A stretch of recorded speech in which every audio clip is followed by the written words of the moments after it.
What's going on, my beautiful people? This is story time, right?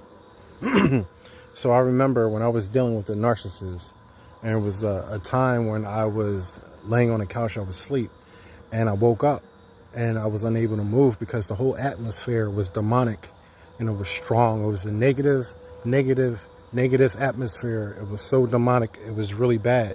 So at first I was thinking, hey, it might be the apartment. You get what I'm saying?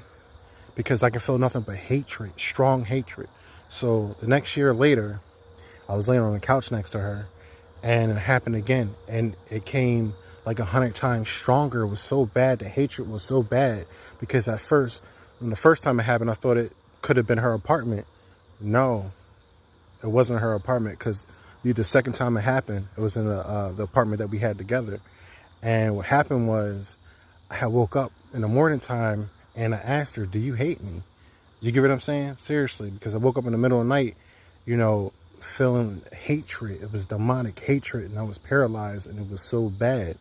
You get what I'm saying? She was like, no, why would you say that? That's crazy. You get what I'm saying? So boom, let me fast forward it, right? When we broke up, you get what I'm saying? I exposed her. I let her know, I know who you are. I know you are a narcissist. I know who you are. You get what I'm saying? Because she exposed herself, right? And I remember it was a night that I went to sleep and I had a dream. And in that dream, she was sitting on top of some table. And as she was sitting on top of the table, she was running her mouth as usual. And, her eyes got so wide and big. And then the next minute later, her eyes went black and she gripped me up, right? And when she gripped me up, I said, I rebuke you in Jesus' name. You know what she said? She said, your Jesus can't save you. You get what I'm saying? So I rebuked her again. And the next minute later, she came and she hugged me, right? And put her head on my shoulder, right? And somehow I was out of my body in the dream when this happened.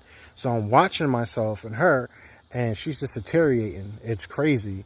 And she was so demonic to the point that the Lord allowed me to see that demonic spirit in her. You get what I'm saying? She turned, like, it's hard to explain, man. Like she became like a ghost or something like that. It was just so demonic. She was deteriorating. It was crazy. You get what I'm saying? You got to be very careful out here who you lay down with. You get what I'm saying? Because we got a lot of wolves in sheep's clothing, and you got to always strengthen your discernment. Pray to the Lord to strengthen your discernment out here, because you got to be careful of these toxic narcissistic people. I'm out. Peace.